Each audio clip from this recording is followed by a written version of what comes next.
It's great to be here. Good morning, everyone. I'm happy to be on stage. I never quite walked around so many people, I think. I'll try to, address all parts. But yes, you're right. It's about seduction. I'm going to invite you into two worlds, and I hope at least one of them, maybe both, will make an impact on you. It's not going to be an impact on your everyday work. It's not going to change the way you code tomorrow, but maybe I can have some of you think about how you code and how you work over a decade, over a lifetime. My story starts here. This is a picture from CERN. It's an accelerator. CERN is a physics laboratory in Switzerland. And they're trying to find very, very small particles. And this is where also the World Wide Web was invented in the early 90s. Probably many of you weren't even born at the time. So I'm taking you back in history here. One guy in the computer department there, Tim Berners-Lee, he sat down and thought long and hard about how to distribute information, how to make it available for everyone. And he wrote three things that we all use on an everyday basis today: HTML, HTTP, and the concept of URLs. They are still with us in this day and age, and they're going to be with us for a long time. And I happened to share office with him. I stumbled across the web project of his very early, and I immediately applied to go to CERN. So I moved into Tim's office. You can see my computer there in the front, and you see Tim's next station next over. We also set up a computer in the corner for public use. This was at a time when students didn't have their own computers. They didn't have laptops the same way we have now. And we wanted to show them the World Wide Web project, so we set up this Spark station in the corner. And you can see this is not glamorous, really. This is a building from the 1950s, and CERN is a physics laboratory. I don't know what went through those pipes, probably something very dangerous, but that's where we could find an electrical outlet. So we set up the computer there. And a little information about the World Wide Web. And the slogan, the marketing campaign, you see on this printed sheet: you click, we do the rest. And I think we can conclude now that it wasn't really the marketing campaign that made the web succeed. It wasn't this poster. The web succeeded because it was elegant, it was simple, and it was for everyone to use. I do have a theory, though, about these pipes here. Tim, he had to walk past these pipes every day on his way to the office. And I think maybe these pipes were the inspiration for HTML, actually. HTML has this H1, H2, H3, yeah? And then you have all the other tags on the side a little bit, yeah? Maybe this is it. Maybe this is the source of HTML. That's a joke. You're allowed to laugh. Yeah. Good. Okay, the visual world at the time was very sparse. This is a screenshot from Mosaic, one of the early browsers. Anyone here who's used Mosaic? Yes, there are some. That's good to see. The visual world there was very sparse. The document couldn't set the background color, for example, couldn't set the fonts. So it came on me to try to bridge this gap, because humans, designers, we want to have visual richness. We want there to be colors and margins and typography. So I proposed CSS in 1994 as a way of bridging the world of HTML with the world of the designers. And CSS was a small little language. It was meant to be simple enough for everyone to see. If you had a little bit of concept about HTML, a little bit about font size, colors, then you could sit down. If not write this, you could at least understand what this meant. And CSS developed, and I'm not going to go through this, of course. A lot of things have happened. You could set the font size.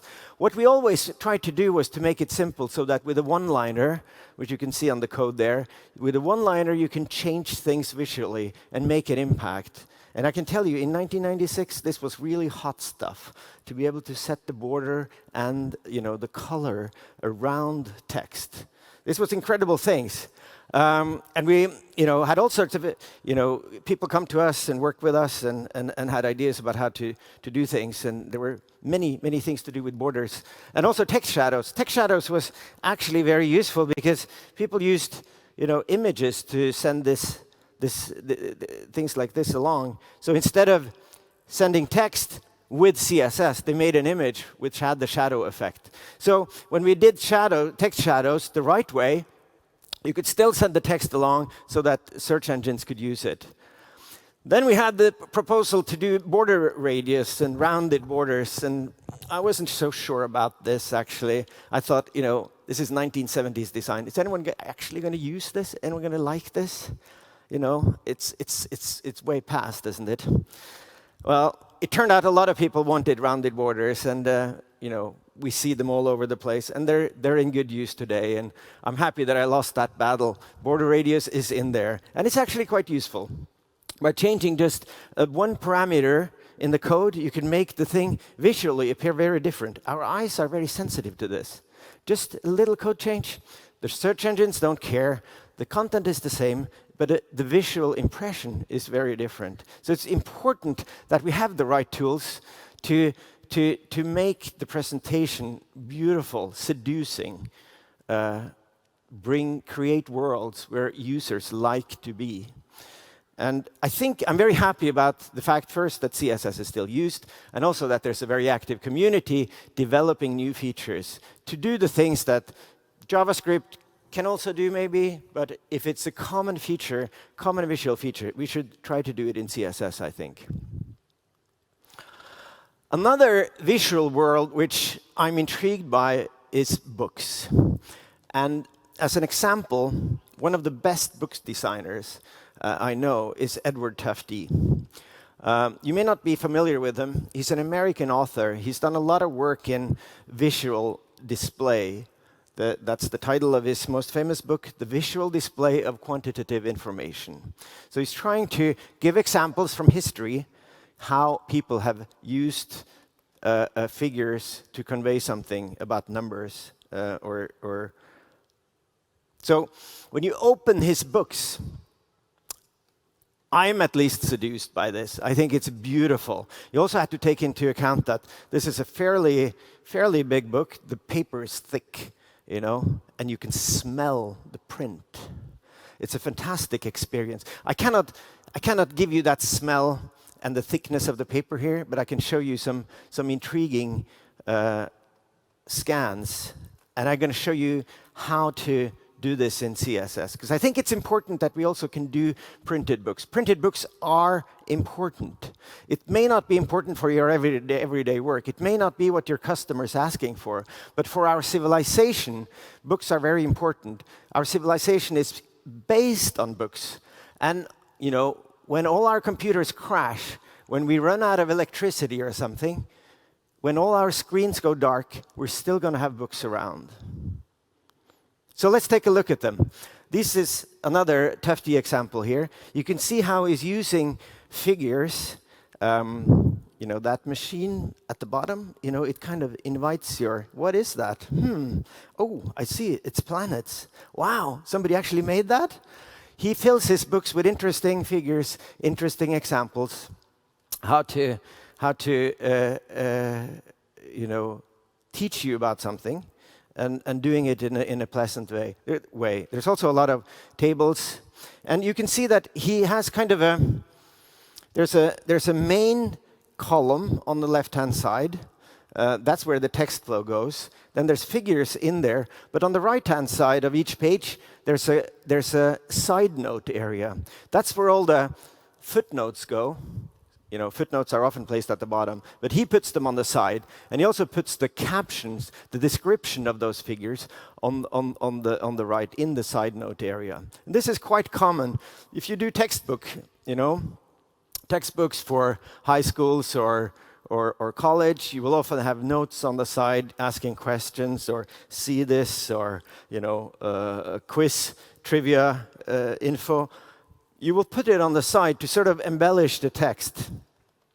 And it's important that we're able to produce these kinds of presentations, I think, with CSS. And this hasn't been the case up until now, because browsers are thinking mostly about 60 frames per second. They don't care so much about Control-P. You can print from a browser. I was the CTO of Opera Software, the browser, for 18 years, and I couldn't convince my programmers to do printing for real, because it wasn't It wasn't what our customers, our users, wanted to do. So you can't do this in browsers, but there is specialized software to create beautiful PDF documents from HTML and CSS. And you can find some examples from this site here, css4.pub, where you'll also find the document that I will be showcasing. So this screen here is generated with that software called Prince. There are other software as well creating PDF.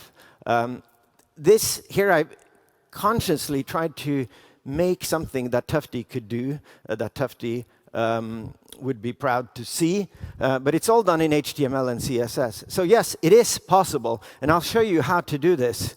We'll start with a simple page.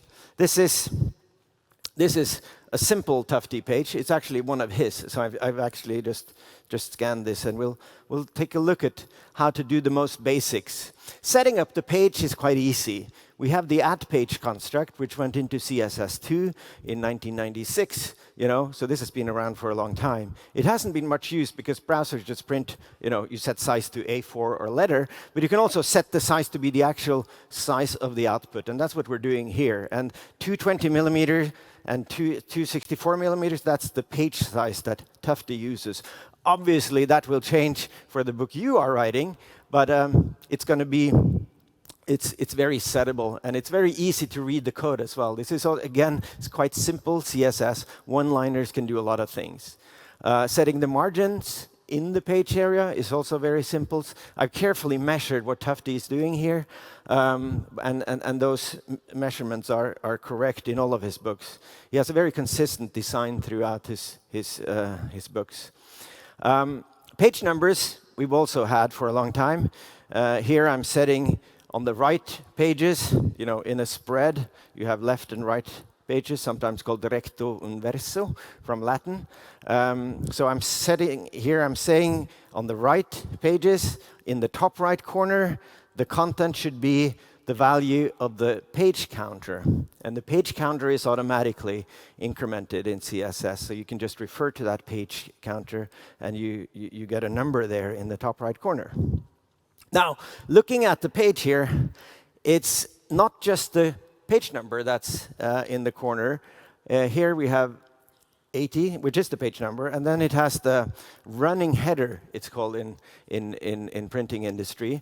That's the name of the book or name of the chapter. It can be anything, really, but typically that's where you find a little clue to show where you are. So to set running headers in CSS, on the left-hand side, we start from the top again. We read 4 lines of code.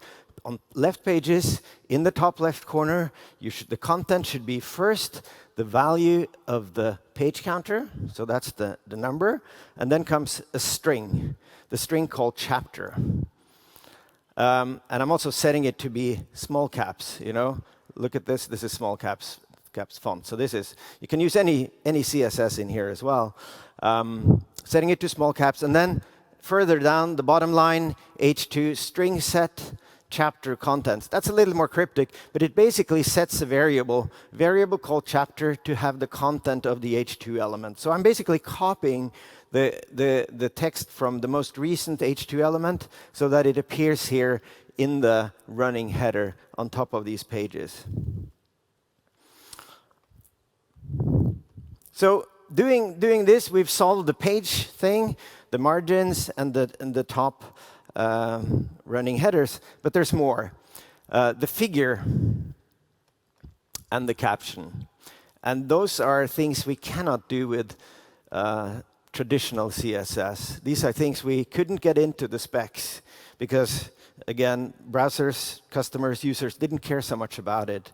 But there is now software that can do this. And we need 2 things in order to make this design here, which I should say, it's not a Tufte-only thing. This is very common. You just open any book that has figures or photos, textbooks, and you will see this kind of layout. So this is something we need to address for CSS. Page floats is the first thing we need to do. We have floats in CSS1. We could do floating to the right, to the left. And now we just add 2 more values, top and bottom. It's very simple. Syntax is very simple.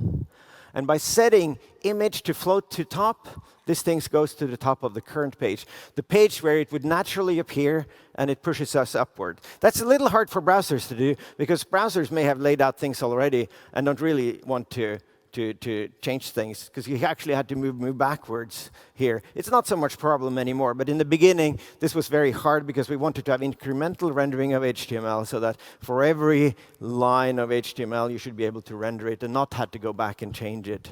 Of course, the DOM and things changed all that. So this would be possible to do with browsers, but they haven't gotten around to it. The next thing is the caption there. And for that, we need a new concept. We need the concept of side note areas. What we do here is that we take the page, and we add to it an area on the side called the side note area. We can set it to have a certain width. On this page, I set it to be 55 millimeters, which again is what Tufte is using, but it could be anything. I could also have a left note area if notes appear on the left side, or I could have both. It's basically reserving space on the sides for notes, similar to what footnotes do, but footnotes appear at the bottom, and they kind of grow as much as it needs. Here I'm actually setting a width, because that's always going to be fixed on the page. It doesn't change with whether there is notes or not. So here's the 55 millimeter side note area, which I've marked here, and this is where I push all the notes into. I basically tell them to float into that space. In the code you're seeing on the stage here now, I first define the side note area with 55 millimeters, and then I say that figure elements should float to the top of the page, and it should be wide. And that's a code word for also going into that side note area. You can see the picture with the house stretches beyond its own column and into the side note area. So it eats from the note area, and then the fig caption, though, is set to float to the side note area only. So the whole fig caption will be moved into the side note area, and you can see that on the side there. So it's actually very, very simple CSS code. The implementation is a little hard, but you don't have to worry about that as an author. Side note placement is more it's more complex, though, even if we just look at Tufte's book. Here is a spread from one of his books, and you can see he has many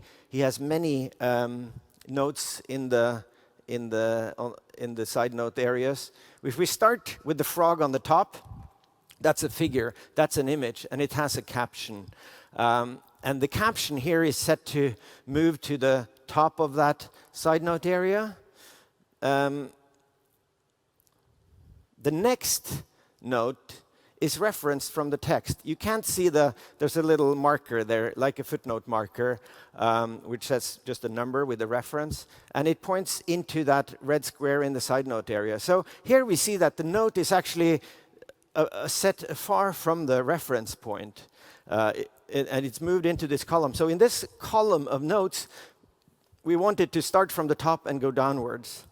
But that's not the case everywhere. In this note, in the right page, we see that the note appears just to the right of the reference. So here, he's trying to make it visually closer. I think this is based on whether he has, whether Tufte has room or not. It's best to have the note appear close to the reference point, but if you don't have that space, you should be able to move it. So we can also set these different placement policies in the CSS that I'm showing to you here. I should say this is experimental CSS. We have one implementation. If you think this needs improvement somehow, tell us now. This is happening right now. But you can see there in the fig caption code, first it sets just to float to the side note, then it will try to be close to the reference point. If you say float to the side note but have the keyword top, then you go to the top. and likewise for the bottom. You can float things to the bottom as well. So with this simple code, we can cover all of Tufte's designs and probably like 95% of other side note designs as well, in the Western world at least. It's obviously hard to say you can do everything, because there's always one book that doesn't fit the pattern, but we can do the most common ones. We can now produce university textbooks, I think, with CSS, which is important. Also, if you saw the Japanese train figure, which is fascinating in itself, but it's so wide that it covers 2 pages. This is a spread. And the concept of spread is also important in publishing, because when you open the book, you can see 2 pages, the left and the right, and collectively they're a spread. And since the figure is wide, he's put it out on those 2 pages. And that's a challenge for anyone who wants to do publishing. How should we do the spreads?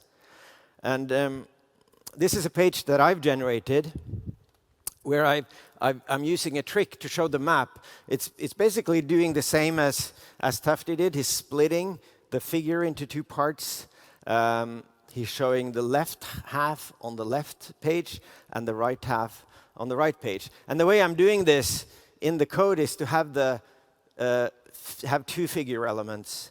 So it's actually duplicating code. It's a little bit of a hack, but it works nicely. So I have one figure. The first figure element, I say you should be on top of a left page. And then the image inside there, you should make it bigger so that it sort of disappears on the side. And then on the next figure element, I say you should appear at the top of a right page. And since these figure elements are next to each other, they will come on sequential pages. It's easier to see the trick on this one here, where I've taken a picture of a goose.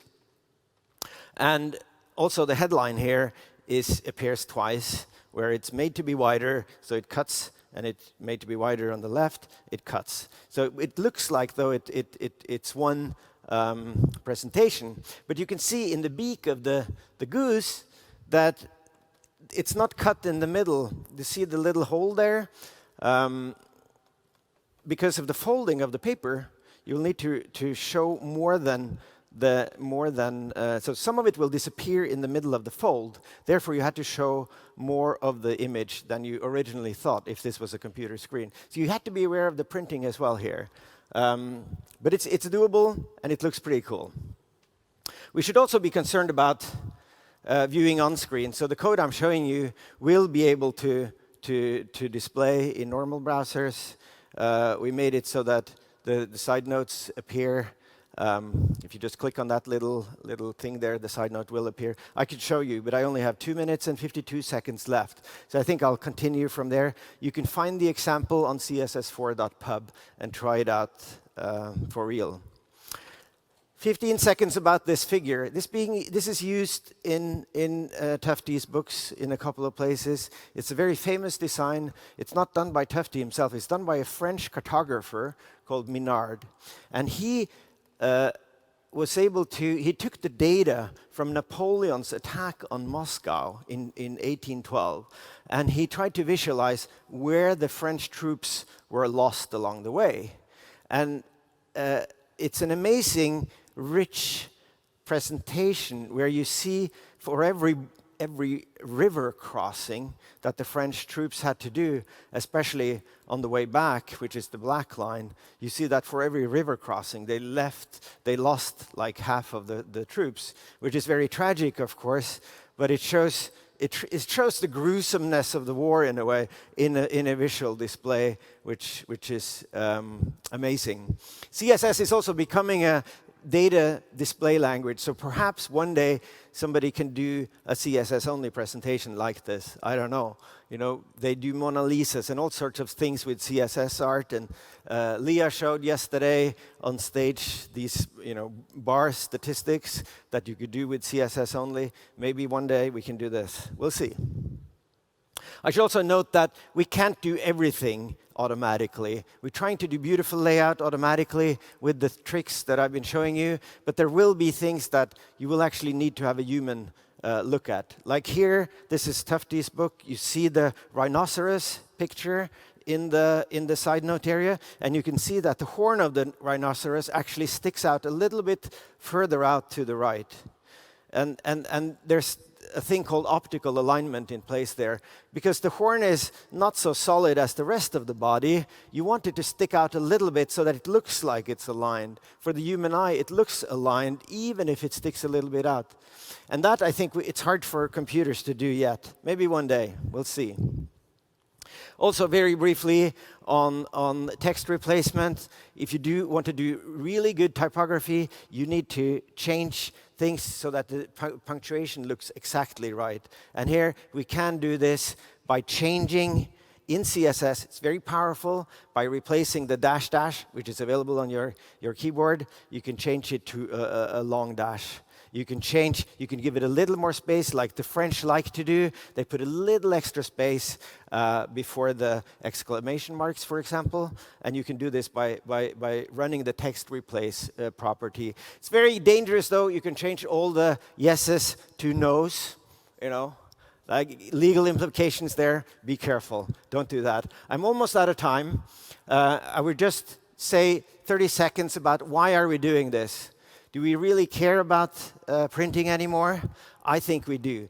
And Johannes Gutenberg, the man who's credited for inventing printing in the West, he worked 500 years ago. And he made some amazing things on the printing press that he invented. He made these beautiful Bibles, still probably the most beautiful book ever printed. And you can see it on display. There are like 80 of them around the world. You can see them. You should go see them. If you're in New York or some other museum where they have them, it's fantastic. And you will immediately recognize how to use this. You see it's a book. You know that you can fold one page. You're not allowed to touch it, of course, but if you could touch it, you would know how to use it. The user interface has remained the same in 500 years. 500 years. Think about that. What he did 500 years is still visible. So when you go and write your code tomorrow, make sure you think about the quality of your code, because in 500 years, somebody's going to come and review it. Okay? Another challenge I'd like to give you is to write a book. It's a fantastic experience. You will learn typography.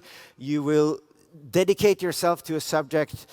You will find a topic to write about. It could be your upbringing. It could be something from Wikipedia. It could be your biography. Do write a book. That's how our civilization has preserved knowledge for the last 500 years. So this is a challenge to you. And if you do write a book, I'd be happy if you use CSS. Thank you so much.